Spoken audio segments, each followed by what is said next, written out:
안녕하십니까. 스카우트의 문영철 대표입니다. 반갑습니다. 최근에 취업시장이 아주 격변하고 있죠. 노동시장에서 여러분들을 채용하는 기업들도 최근 환경에 대응하기 위한 고민들이 있는 것 같고요. 또 마찬가지 취업을 준비하는 여러분 입장에서도 최근의 노동시장에 어떻게 대응할 것인가, 최근에 바뀐 기업 환경을 어떻게 적응하면서 취업할 것인가가 가장 큰 이슈일 겁니다.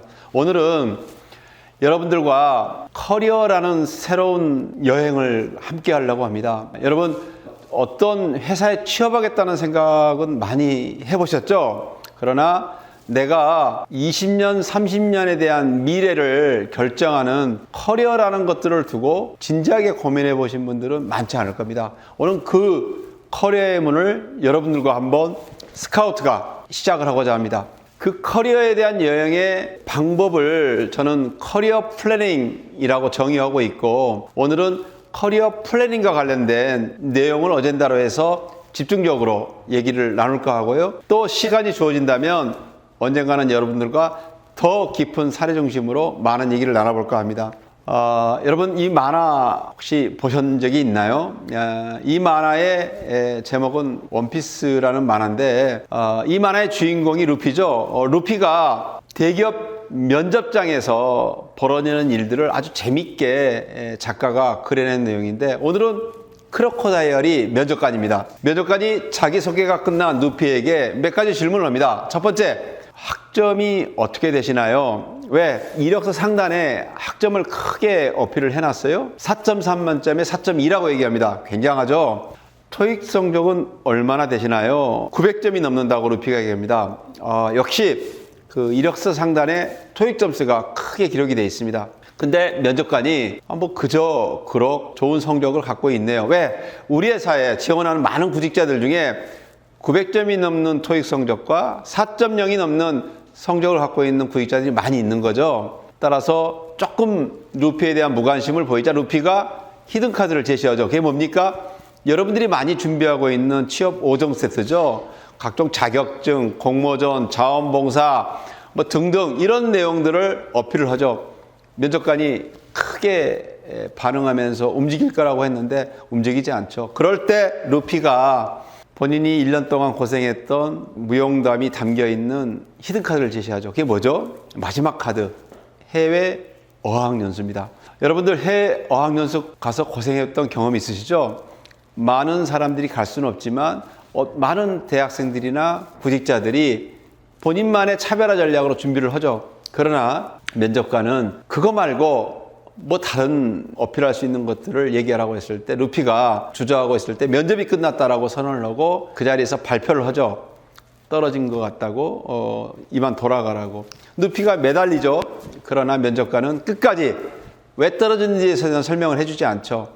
그 대답을 다음 사례를 통해서 한번 설명을 해드리겠습니다. 아주 오래전 얘기입니다. 한 15년 전에 제가 수도권에 있는 대학에서 경력개발, 대학생의 경력개발이라는 강의를 한 적이 있었는데, 그 당시에 한 신문의 한 기사에 내용을 제가 발췌해 왔는데, 컴퓨터도 모르는 어떤 한 대학생이 취업을 준비하는 과정에 취업에 성공하는 스토리입니다. 이 지원자는 자기 성적에 맞게 대학을 선택하고 전공도 선택했어요. 이 학생은 2학년 때 본인이 원하는 디지털 컨텐츠 기획 쪽에 경력 목표를 정하고 그 분야에서 일하고 있는 다음이나 네이버나 게임사에서 근무하고 있는 선배들을 만나서 이 분야의 컨텐츠 기획을 하려면 어떤 준비를 해야 되냐고 물어보니까 선배들이 이런 얘기를 합니다. 현재 공부하고 있는 신문방송학도 좋지만 경영학을 복수 전공하라고 권하고, 학교에서 배우는 교육 내용도 중요하지만 방학 때나 또 필요하면 휴학을 해서 컨텐츠 기획과 관련된 포트폴리오를 만들고 실무 경험을 쌓으라는 조언을 합니다. 따라서 이 학생은 3학년, 4학년 1년 정도의 휴학 과정을 중간에 거치는 이 과정을 통해서 여러 가지 포트폴리오와 실무 경험을 쌓아서 그 당시 최고의 회사인 NHN 게임스에 입사를 합니다. 15년 전의 방식이 지금에도 통하느냐? 통합니다. 어떤 방식이? 커리어 플랜을 세우고 경영 모델을 만나서 필요한 것들을 조사해서 본인이 그 역량을 채울 수 있다면, 메꿀 수 있다면, 확보할 수 있다면 취업은 지금 15년 전의 방식이 통합니다.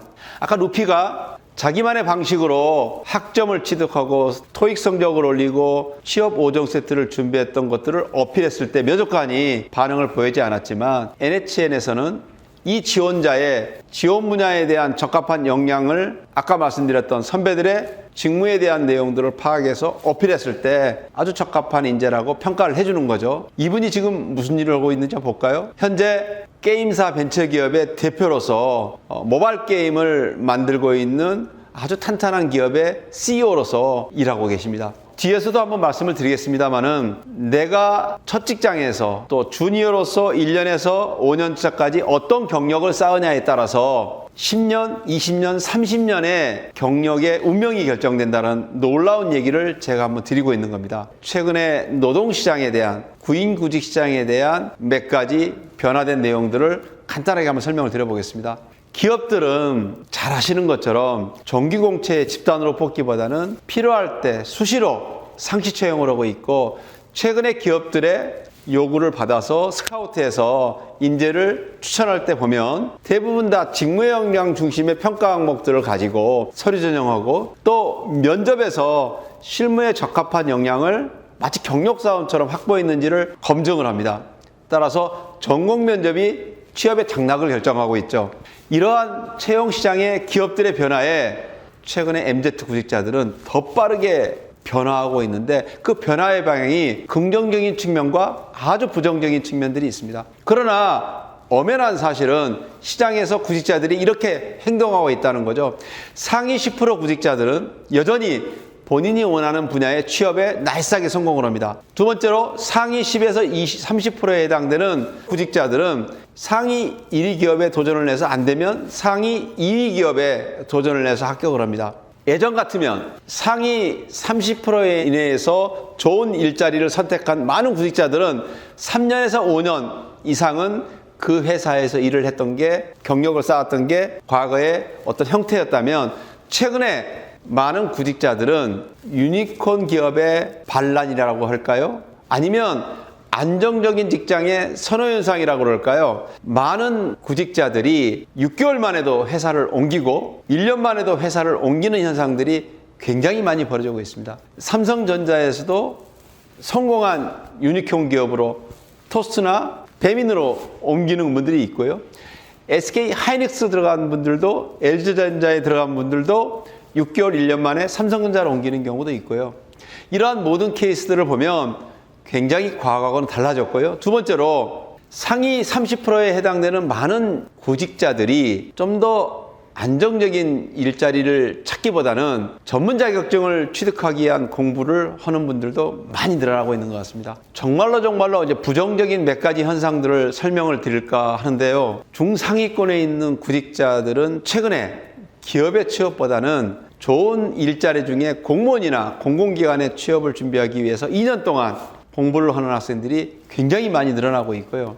또 하위권이지만 중소기업을 희망하는 구직자들이 예전에는 중하위권에서 많이 있었는데 최근에는 중소기업 자체 취업을 포기하는 구직자들이 늘어나고 있고 그럴 바에는 일반 아르바이트 자리를 일을 하면서 실업급여를 받거나 내일 채용 공제를 통한 교육을 받는 이런 일들이 빈번하고 또 6개월 동안 일을 하고 나서 여행을 가기 위한 목표를 세우는 조금 과거와 다른 채용의 패턴들이 일어나고 있죠. 그 과정에 기업들이 지원자들에 대한 스크린 과정을 보면 입사 지원에서 서류 전형에서 약 한 70%를 탈락시키고 면접 과정에서 한 10%에서 15%를 탈락을 시키는데 전체 지원자의 50%가 지원 분야와 연관없는 이력을 갖고 있다든가 경력을 갖고 있다든가 불일치한 입사 지원을 하는 경우에 절반 이상이 탈락하는 경우를 보는데 이러한 경우 채용의 비효율성이 너무나 현장에 있어 보면 아쉬운 거죠. 오늘 제가 스카우트 플랫폼을 통해서 취업을 준비하는 많은 구직자들에게 이 메시지를 분명히 드리고 싶어요. 어떤 도움을 얻고자 하는 취업 전문가들에게 여러분들이 첫 번째 도움을 청하는 게 뭔가요? 솔직히 한번 말씀해 보세요. 이렇지 않나요? 어떤 기업에 원서를 내고 입사지원서, 자기소개서 어떻게 쓰는지 좀 도움을 줄 수 있나요? 또 면접 보러 가기 전에 어떻게 하면 면접을 잘 볼 수 있나요? 라고 묻는 게 제일 많이 질문하는 거 아닌가요? 그러나 여러분, 저와 함께 떠나는 커리어 여행에서는 이제 한번 생각을 바꿔봤으면 좋겠습니다. 어떤 생각을 바꿔야 되느냐? 내가 어떤 분야에 어떤 직업을 가질 건지에 대한 커리어 플랜을 세우고 나의 역량을 진단을 하고 내가 목표로 하는 기업에서 뽑아줄 니즈를 분석해서 기업이 원하는 니즈를 충족하는 적합한 역량을 어필할 수 있는 입사 지원서, 자기소개서, 그 자기소개서에 써있는 적합한 역량을 어필하는 최종 면접, 이러한 형태로 취업을 준비하는 그러한 방식을 여러분이 한번 바꿔보시기 바랍니다. 분명하게 약속드릴 수 있는 것은 이렇게 준비하는 사람들은 첫 직장에서 여러분이 원하는 1등 기업에 취업을 못할 수도 있습니다. 그러나 경력 관리를 통해서 얼마든지 여러분이 원하는 그 목표에 도달할 수 있다라는 제가 이 분야에서 30년 동안 일을 하면서 얻었던 커리어에 대한 컨설팅에 대한 철학입니다. 따라서 경력 목표가 분명해야 취업에 성공할 수 있다는 얘기를 먼저 결론적으로 말씀을 드립니다. 자, 보세요. 첫 번째 직장을 선택하는 20대에서 30대 초반의 첫 직장은 아마도 30년 이상의 미래를 결정을 합니다. 최근에 기업에 퇴직하는 분들을 보면 60대 이후에도 다시 제2의 인생을 시작하는데 여전히 지난 30년 동안의 경력이 그 다음의 스텝을 결정을 하게 돼 있거든요. 여러분은 원하든 원치 않던 3번에서 5번 정도의 회사를 이직하는 일들이 벌어지게 될 겁니다. 따라서 첫 번째 직장에서 어떤 분야에 어떤 직업을 선택하느냐, 앞으로 30년을 좌우한다는 말씀을 드리고 있습니다. 어떤 구직자가 아까도 말씀드렸던 것처럼 첫 번째 스텝에서 1위 기업에 못 갔을 때 두 번째, 세 번째 1위 기업을 가는 사례를 뒤에서 제가 여러 가지 경우의 사례를 놓고 설명을 드리겠습니다. 경력 목표에 따라서 커리어 패스를 하면 여러분이 원하는 최종 목표에 도달할 수가 있습니다. 자, 그렇다면 어떻게 커리어에 대한 출발을 하는 게 정답인지 한 가지 다른 사례를 들어서 한번 설명을 해보겠습니다. 여러분, 여행을 떠나실 때 지금 사진에 나와 있는 저 도시는 중국의 상해라는 도시입니다. 여러분, 이 도시를 한 번도 간 적이 없을 때, 중국의 어디에 있는지도 모를 때 여러분은 어떻게 가실 건가요? 아마도 여러분은 이런 방법을 선택할 겁니다. 가장 좋은 결과를 내기 위해서는 다녀온 사람의 얘기를 들어보지 않겠습니까? 따라서 다녀온 사람을 만나보면 얼마나 전략할 수 있는 경비를 얘기해 줄 거고요. 또 아주 나이스한 여행 경로에 대한 설명을 해줄 거고요. 여러 가지 말씀을 통해서 가는 경로는 다르겠지만 최선의 접근 방법은 같을 거라는 거죠. 자, 여러분이 커리어 여행을 떠날 때 효과적인 커리어 플랜의 설정에 대한 접근 방법은 먼저 어디로 갈 건지 다녀온 사람을 통해서 직업 정보를 알아보고 거기에 따라 부족한 것을 찾아내고 개발 계획을 세우는 거죠. 구직자의 경력 목표의 수립 절차는 이러한 방식으로 진행될 겁니다. 첫 번째, 자기 적성을 진단하고, 두 번째, 직업 정보를 탐색하고, 세 번째, 목표를 설정하고, 마지막, 여러분이 입사 지원서나 면접을 많이 물어보는 목표 기업을 선정하는 거죠. 한 가지 한 가지 한번 살펴보겠습니다. 맨 먼저 여러분들이 고민해야 될 거는 자기 적성을 진단하는 건데 두 가지 방식이 있습니다. 하나는 직무 적성 검사를 보는 방법이 있고요. 또 하나는 멘토를 만나는 거죠. 첫 번째 직무 적성 검사를 받는 방법은 노동부에서 아주 그냥 정말 큰 수백억을 투자해서 커리어넷이라는 사이트를 만들어 놨습니다. career.go.kr이라는 사이트인데 이곳에 들어가 보면 진로 정보망이라는 게 있는데 여기에는 직업 흥미도, 직업 가치관, 굉장히 좋은 검사 툴이 있습니다. 그 중에 한두 개 검사를 받아보기를 권합니다. 아울러 스카우트에서도 인적성 검사라는 좋은 툴들을 가지고 이러한 부분에 도움을 제공하고 있습니다. 그런데 이러한 객관적인 방법 외에 여러분이 직접적으로 뭔가 멘토를 통해서 도움을 얻을 수 있는 좋은 방법이 있죠. 저는 여러분이 목표로 하는 분야에 5년 이상의 선배들이나 전공 분야의 교수님이나 여러분을 잘 알고 있는 가족 중에 한 분을 멘토로 선정할 것을 권하고 있습니다. 어떤 구직자가 증권업종에서 프라이빗 뱅커가 되고 싶은 목표를 세웠어요. 그럴 때 자료에 나와 있는 것처럼 삼성증권의, 대우증권의 선배, 대학의 경영에서 재무관리를 전공하는 교수님, 증권사의 인사팀에 근무하는 지인, 이런 분들을 멘토로 선정하면 정말로 많은 것들을 도움을 청할 수 있고 도움을 받을 수 있을 겁니다. 마찬가지 어떤 제조업에서 마케터가 됐다는 경영 목표를 세웠을 때 여기 나와 있는 것처럼 아버님이 해외 쪽 관련된 무역에 종사하시는 분이라면 아버님을 통해서 마케팅에 대한 기본적인 것들을 아들인 제가 어떤 역량이 적합한지를, 또 내가 그 직업 선택하는 게 맞는지를 한번 여쭤볼 수 있지 않겠습니까? 아울러 본인이 목표로 하는 회사 중에 HP코리아나 또 LG전자나 이런 기업이 있다면 이 기업에 관련되어 있는 선배들을 만나서 그와 관련된 여러 가지 도움들을 멘토링을 통해서 들을 수 있을 것이고, 본인이 적합한지에 대한 질문을 드릴 수도 있을 겁니다. 마찬가지 자동차 업종에서 공정개발 엔지니어가 되고 싶다고 할 때 우리나라의 1위 기업인 현대차나 기아자동차나 또 르노삼성이나 자동차 업종에 있는 선배나 친구를 만날 수 있다면 여러분들에게 적합한지 아닌지, 어떤 걸 준비해야 되는지에 대한 설명을 해줄 수 있지 않을까요? 마찬가지로 그러한 멘토링을 통해서 여러분들이 여러분에 대한 객관적인 진단을 한번 받아보는 것도 정말 필요한 과정이라고 생각합니다. 객관적인 방법에 주관적인 방법 두 가지가 있는데, 하나는 본인이 갖고 있는 장점과 단점을 한번 정리해 보는 거죠. 따라서 장점은 어필을 하고 단점은 어떻게 보완하는지에 대한 여러분만의 스토리를 한번 정리해 보시고, 취업을 준비하는 과정에 차별화된 취업 전략을 세울 때 저는 많은 구직자들에게 본인이 최근 5년 동안 경험했던 많은 일들 중에 정말 좋아했던 일, 성취감을 느꼈던 일, 재미를 느꼈던 일을 성취 스토리로 정리를 해보라고 권면하고 있습니다. 거기서 어떤 성취감을 어떤 과정을 통해서 만들어냈는지를 끄집어내보면 본인이 어떤 일을 할 때 어떤 좋은 결과를 내는지를 알게 되고, 거기에 적합한 직업과 분야를 선택하는 것들이 좀 더 자신 있게 스스로 확신을 가질 수 있지 않겠습니까? 한번 이런 사례를 한번 봐볼까요?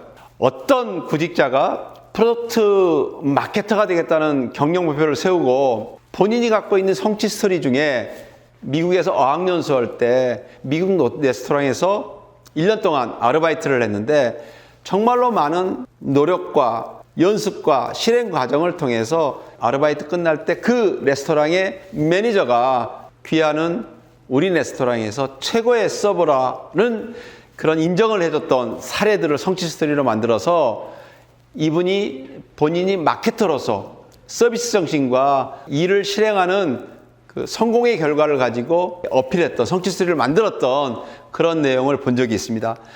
또 어떤 분이 증권사의 소매금융 전문가로서 지원하고 싶은데 본인이 많이 경험했던 내용들 중에 4개 증권사에서 아르바이트나 인턴을 했던 경험들을 정리해서 누구보다도 증권업종의 소매금융 전문가로서의 필요한 역량과 거기서 하는 일들과 어떠한 자질과 태도를 가졌을 때 성공하는지에 대한 경험치들을 가지고 본인이 경험했던 성취 스토리를 정리했던 내용을 본 적이 있는데, 이런 성취 스토리도 경영 목표를 세우는데 분명한 검증 결과의 성취 스토리라는 생각이 듭니다. 주관적, 객관적 검증을 통해서 여러분이 내가 선택했던 업종과 분야가 확신이 든다면 이런 작업을 해봐야 되겠죠. 내가 선택했던 경영 목표를 어떻게 정의할 것인가를 할 때 많은 사람들은 직업 이꼬르 커리어라는 생각을 하는데 그렇지 않습니다. 어떠한 분야에서 어떠한 직업을 가질 건가가 커리어라는 얘기를 다시 한번 강조를 드립니다.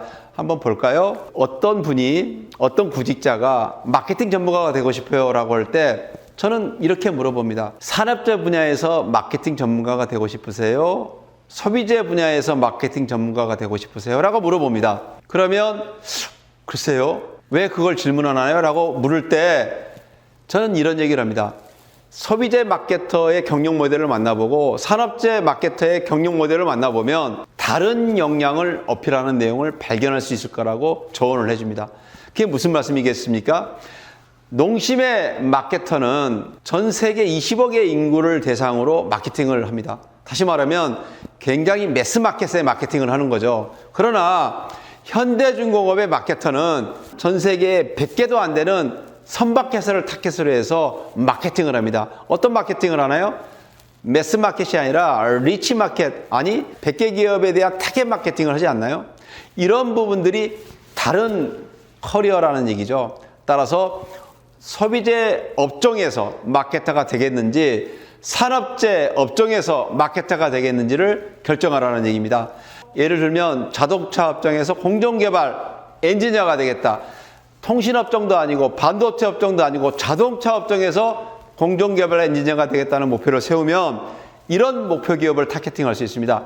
대기업 중에는 현대차, 기아차, 르노삼성, 중견기업 중에는 만도나 현대오일, 중소벤처는 명화, ADP, 삼립 이런 회사의 목표를 세울 수가 있죠.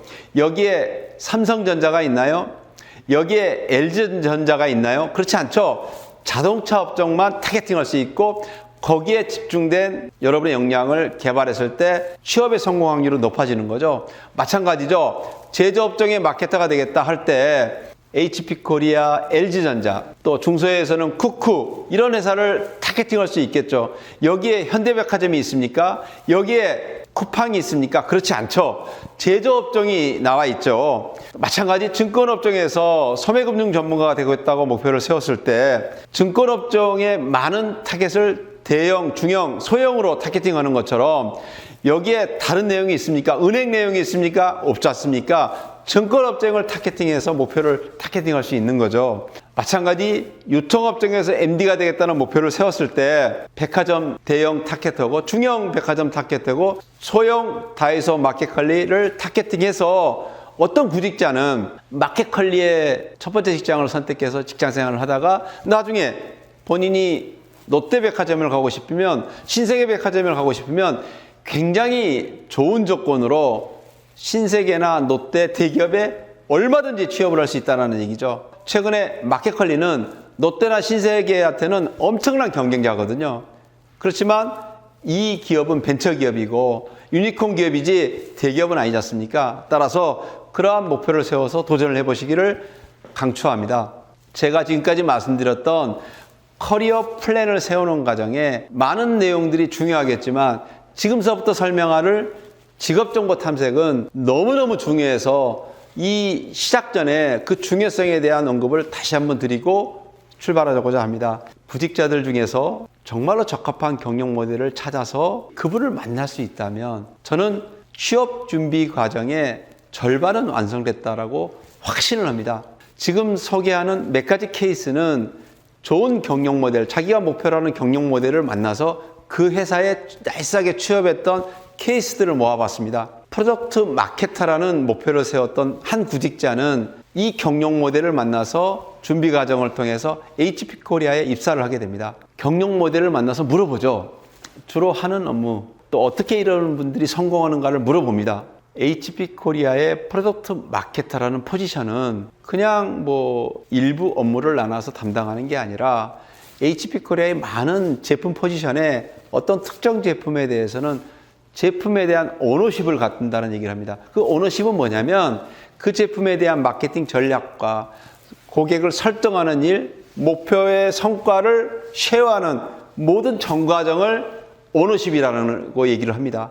따라서 누구보다도 프로의식을 가지고 일을 할 수 있어야 되고 근무 시간은 정해져 있지만 어떨 때는 12시까지도 주말에도 자기가 준비할 것들에 대한 프로정신을 가지고 일을 한다고 근무 강도가 세다고 얘기를 합니다. 어떤 역량을 갖춰야 되냐고 얘기할 때 우리가 생각할 때에는 마케팅 일반 지식만 알면 된다고 생각을 하지만 실제 그 오너십을 갖고 있는 제품에 대한 마케팅 전략을 세워야 되고 그걸 프로모션 해야 되고 그 성과를 측정해야 되고 또다시 반복되는 마케팅 사이클을 스스로 오너십을 가지고 움직여야 된다는 얘기라고 가장 중요한 역량 중에 프레젠테이션 역량이 중요하다고 그러는데 그 이유는 1년에 100번 이상 마케팅 프로모션 차원의 프레젠테이션을 하는 일들이 있다는 거죠. 그러한 과정이 경영 모델 탐색을 통해서 직업정보 탐색을 한다라는 한 케이스를 말씀을 드렸고요. 자동차 공정개발이라는 경영 목표를 세우는 한 구직자가 현대자동차에 본인이 원하는 멘토를 만나서 직업정보 탐색을 해서 결국 이 친구는 현대자동차에 입사를 하죠. 무슨 말씀을 이렇게 정확하게 드리고 싶냐면 뒤에 이런 내용을 조사를 합니다. 담당 업무는 어떤 일을 하나요? 어떤 수행 절차가 있나요? 신입사원은 또 주니어 직장인들은 어떤 일을 하나요? 어떤 능력을 갖추고 보유자질이 태도가 있어야 되나요? 했을 때 이 선배는 이런 얘기를 합니다. 자동차공학, 기계공학을 전공하고 자동차 회사에 입사해서 일반적인 역량을 갖추면 취업을 할 수 있다고 생각을 할 것이다. 그러나 경쟁에서 차별화하려고 그러면 적어도 전자공학의 아주 총론적인 과목들은 공부를 해야 되고, 두 번째로 사업 연구 기획의 리포트를 완수하고 시장에 대한 판단을 하려고 그러면 경영학도 복수 전공을 할 수 있다면 대학에서 공부를 해야 된다라는 얘기를 합니다. 아울러 본인들이 준비했던 학교에서 배우는 것 말고도 외부 교육 과정을 통해서라도 반드시 필요한 자격증과 소프트웨어 기술들을 배우고 오라는 얘기를 합니다. 그게 굉장히 특별한 게 아니라 아주 보편적인 역량이라는 거죠.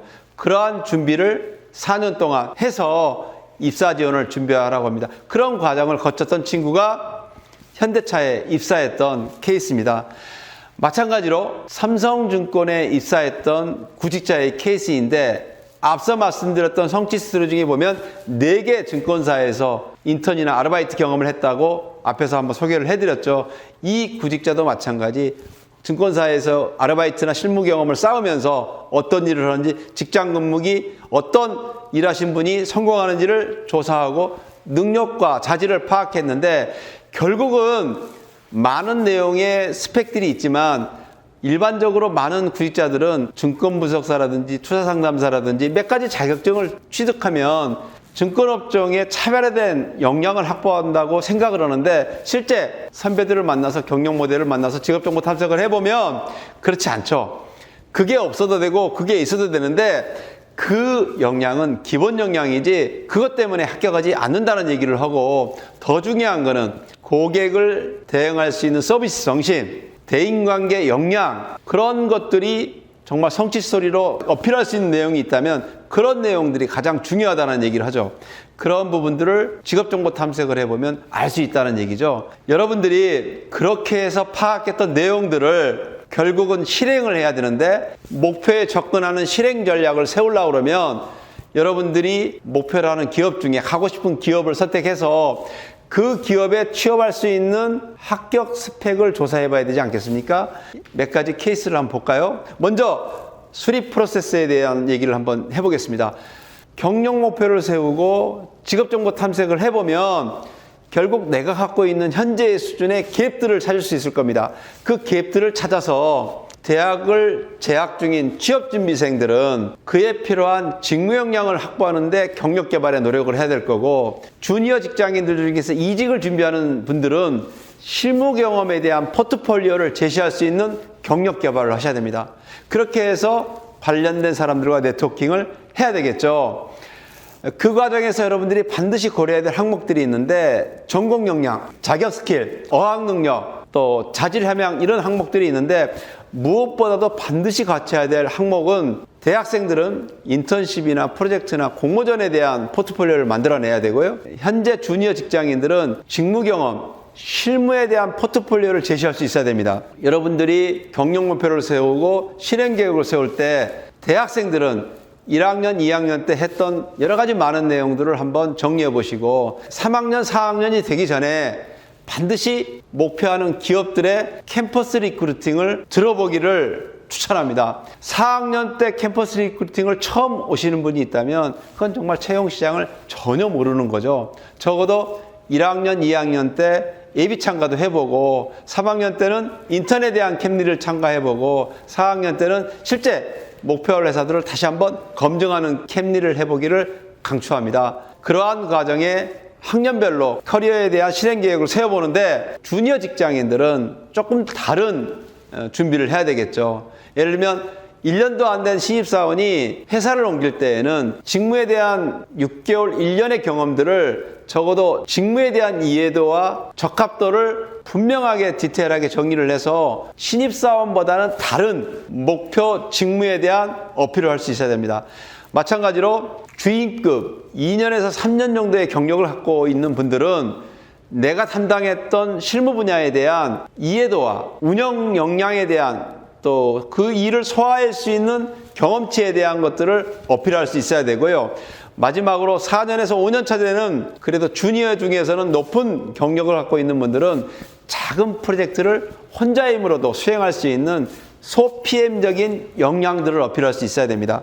따라서 한 가지 케이스를 통해서 여러분의 목표 수준을 정해보고 현재 상황을 점검해보고 그 갭을 한번 만들어 보십시오. 내가 삼성증권의 PB가 되겠다고 목표를 세우고 경영 목표를 세우고 그 기업에서 합격자들의 목표 수준을 정리를 해보는 거죠. 학점이나 어학, 전공 분야의 역량, 외부 교육 내용, 전공 분야의 자격증, 여러 가지 실무 경험했던 내용, 그 회사가 요구하는 자질과 관련된 역량들을 여러분이 함양한 내용들을 쭉 정리해보고 현재 내가 확보했던 수준을 비교해서 학점이 부족하다면 또 전공 분야의 공부가 경험이 부족하다면 또 내가 특별한 공모전에 참여했던 내용이 필요하다면 마찬가지 해당 증권사에서 인턴이나 실무 경험을 했던 것들이 필요하다면 만약에 준비 기간이 1년이 걸린다면 내가 4학년 2학기라면 6개월 휴학을 해서라도 졸업 전에 그러한 역량을 확보해서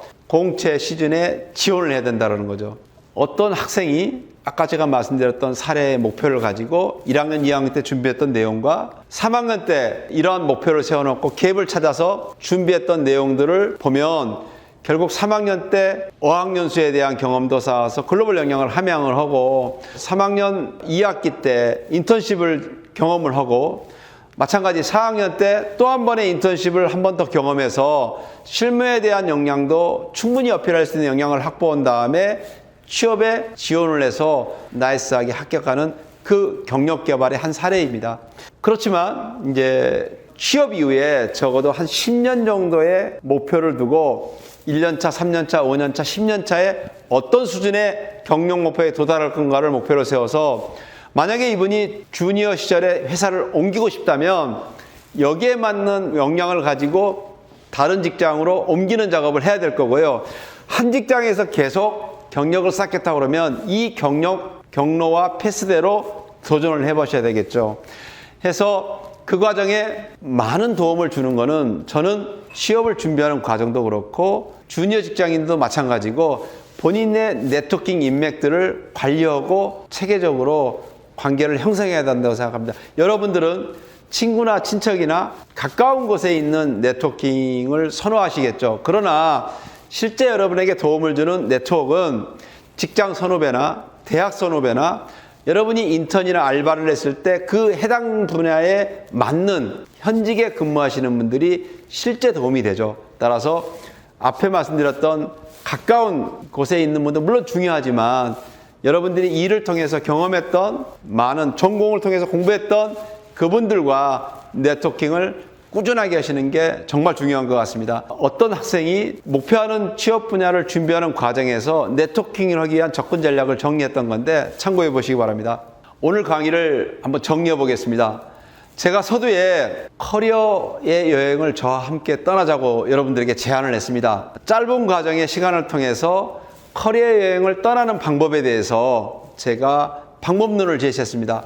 경력 목표를 설정하고 경력 목표에 맞는 경력 모델을 찾아서 그 경력 모델의 직업 정보를 탐색할 수 있다면 저는 취업 성공을 위한 절반이 완성됐다고 생각합니다.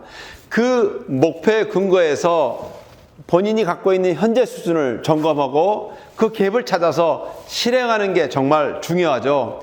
그 실행과 관련된 방법에 있어서 여러분들은 5가지 정도의 점검과 선택과 집중이 필요하다고 생각합니다. 첫 번째는 커리어 플랜에 대한 목표 관리죠. 그 커리어 플랜에 대한 목표 관리를 가지고 여러분 나름대로 커리큘럼을 만들어 보셔야 되겠죠. 아까 어떤 대학생이 1년이라는 시간을 4개로 쪼개서 학기별로 방학별로 정리를 했던 것처럼 직장인이라면 1분기, 2분기, 3분기, 4분기 4개로 쪼개서 여러분만의 일정 플랜을 세워서 목표에 맞는 커리큘럼을 만들어서 그게 교육과정이든 목표와 관련된 경력을 쌓는 내용이든 실무 경험을 쌓는 과정이든 이러한 부분에 여러분만의 목표 관리에 대한 커리큘럼이 있어야 되는 거죠. 두 번째, 정보 관리와 관련해서 많은 정보들을 접하겠지만 특히 여러분이 목표라는 정보에 집중해서 유튜브의 전문 채널도 구독하시고 각종 커뮤니티 집단에 참여해서 전문 분야에 있는 사람들의 정보들을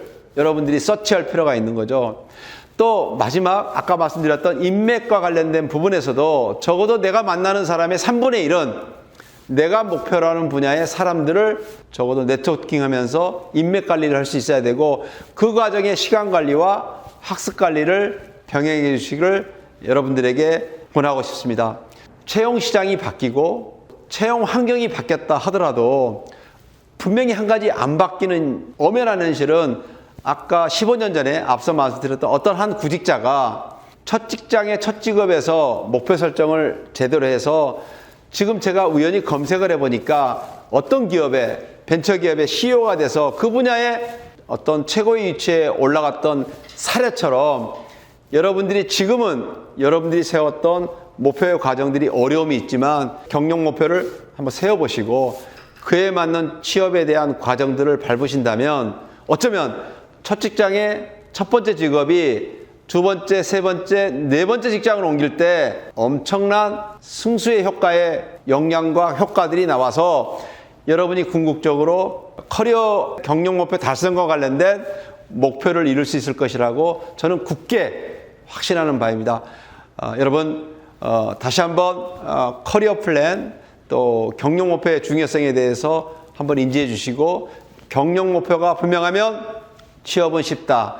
커리어는 경력 공략에 맞춰서 쌓여져 간다라는 것들을 마지막 강조하면서 강의를 마치겠습니다. 감사합니다.